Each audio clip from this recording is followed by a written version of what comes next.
y'all. Well, thanks for joining me this morning. I'm planning what I'm going to have for supper tonight, and we're trying to use up, my Mr. Patient made these wonderful shelves, and yes, this is our den, but we're going to take the shelves down so that we can get ready for our Heritage Homestead journey. So, as much work and joy we put into canning these vegetables, we're going to need to use them up.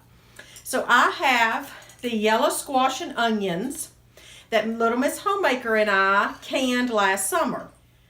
Today, for our final day for Super Sod Saturday collaboration, I'm going to make a basic squash casserole. Now, I have 3 really good recipes that our family likes to use and has used through the years, but just a basic squash casserole is easy. And my daughter-in-law, the one who was my first daughter-in-law, she loves it, so I hope she's watching this video. So shout out to her. I want to tell you how to make this, but y'all go check out the channels. I'm going to link them below to all the ladies, all of us ladies who are the original hostesses for this collaboration. And that's Vickie's Country Home. So hey Vickie, thank you so much for this opportunity. I've really appreciated it. And hello to Jeri at My Blind Mama's Messy Kitchen. I've enjoyed getting to know her and watch her videos. And she's just an amazing achiever of, what someone can do with being blind, actually. And I'm very impressed, and her recipes are great. And then there's Lori from Whippoorwill Holler, and I just love her. I love, just a Southern country accent because, people tell me that's what I've got. And just basic, simple country is just awesome. Love it. What a heritage. So hello and thanks to all those ladies. Y'all go check out their channels and meet me back here tonight. We're going to make squash casserole, and it's going to be yummy. My family's going to love it, and I think you will too. Well, thanks for coming back and joining us at supper time. We are going to make this squash casserole. This is just a basic squash casserole. There are many ways to make one, but today I have my sous chef here helping me so she can tell you who she is and what she's going to do. I'm Little Miss Homemaker, and I'm going to teach you how to make squash casserole. We have 4 quarts of our home canned squash and onions that we canned together last summer. All right, so I'm going to talk while she does the work. So you want to go ahead and put in 2 eggs. Be careful so we don't spill, and then I'm going to put them in there, and I'll take your bowl for you. All right, and put in that's about 2 cups of cheese. I'm eyeballing it. Dump that in there. This is not hard. And I have 3 or 4 3 really different recipes that I like to use for squash casserole. So this is just an easier squash casserole you can throw together with a few ingredients. Put some salt and pepper. Quite a bit, what amounts to probably a teaspoon at least. So you can vary the amount of squash casserole that you're making. I don't have an exact recipe to give you. But you've got, their basic is just the cheese, sour cream, eggs, and squash. And then salt and pepper kind of don't count as ingredients in this, or in most recipes. Okay, do salt as well. No, you have to. Okay. Salt and pepper. And then she's going to put in, for this much squash, the whole 16 ounces of sour cream.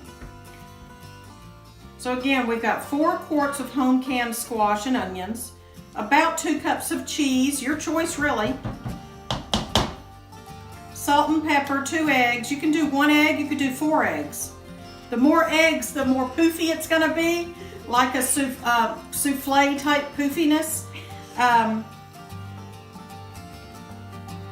Okay, so now she's just kind of stirring it, kind of folded though. You know what that means, where you're catching. She knows what folding means. So she's folding just our basic 4 ingredients plus salt and pepper. Let's don't let it land on the floor. Here, let's go over here so you're not. Okay, and you know, you don't have to have home canned squash. You can get frozen squash and cook it. You can get fresh squash and cook it. I just like to have home canned squash on the shelves just as a convenience food because we eat this squash casserole a lot. Oh yeah. We do. Most everybody likes it, don't they? Mm-hmm.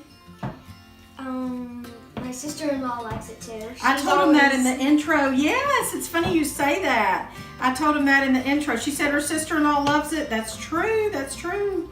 She always asks for it, doesn't she? Oh, yeah. I hope she watches this video.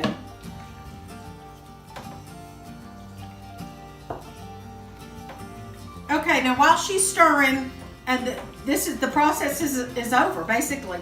But while she's stirring, I'm going to tell you a couple more things you can do. You can add a little bit of layer of flavor by adding, if you use Worcestershire, oh, that's a word, Worcestershire or soy sauce, that's fine. I use coconut aminos as a substitute for those, or I use Bragg's liquid aminos. But a splash of this type of product would be flavorsome. Also, you could use a hot sauce, a splash of hot sauce, which I think I'm going to do. It just adds, you know, just some more flavor. You don't have to. Also, the salt and pepper obviously is up to you. I really want to share with you the other recipes I have for the other squash casseroles. That's probably good. That's good. Thank you. And then something you can do that a lot of people do, and this is fun to do this. I just want to show you. You can add these two items. It increases the bulk of it, and it really is good too. But with so many people being gluten intolerant now and trying to avoid certain things, then I typically don't use these, but this is a good thing to do if you like it or can tolerate it. But cream of chicken soup, a can of that, or make your own. And then some crackers, whatever kind of crackers. It can be the butter crackers or saltines. And you just take your rolling pin and put the crackers in the bag. Take the rolling pin and roll over it to crush the crackers. I'm actually going to do this. So this is an option, another option for the casserole. Here's the basic.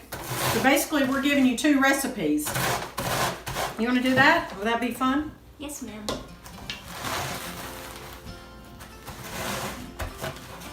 Okay, she has successfully made crumbs out of the saltines.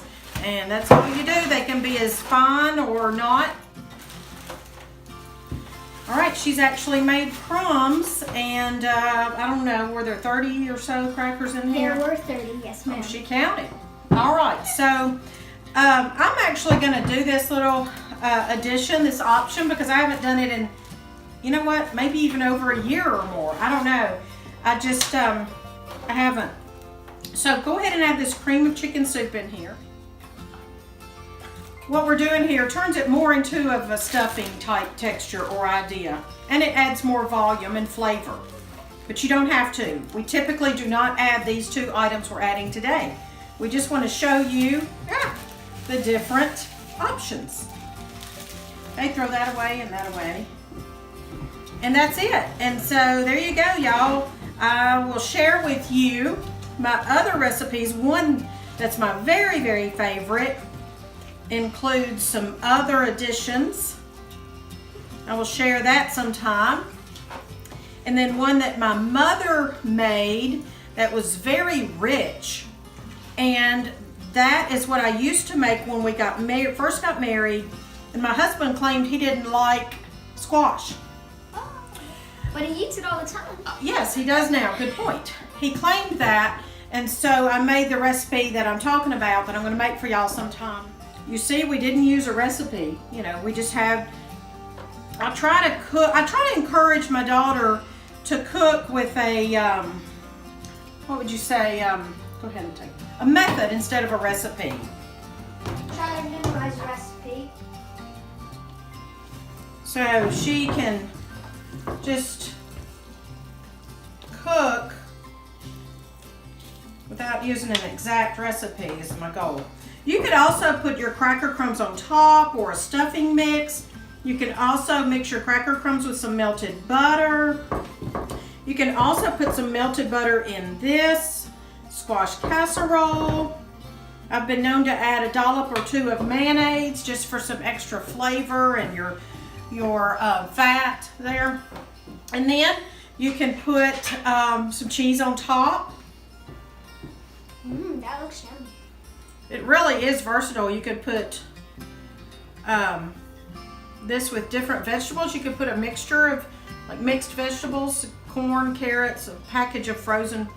It's really versatile. I'm just giving y'all this as a starter idea for Super Side Saturday collaboration. So there you have it, y'all. From Miss Katie, Little Miss Homemaker. We're gonna cook this squash casserole. We're gonna call it our favorite basic squash casserole. Yeah. And we're gonna cook it for every casserole. You know, if it's a casserole, 350, 30 minutes. So it's gonna come out delicious, kind of bubbly around the edges and brown on top, kind of brown. I hope you enjoy our basic squash casserole, and I hope you'll try it sometime.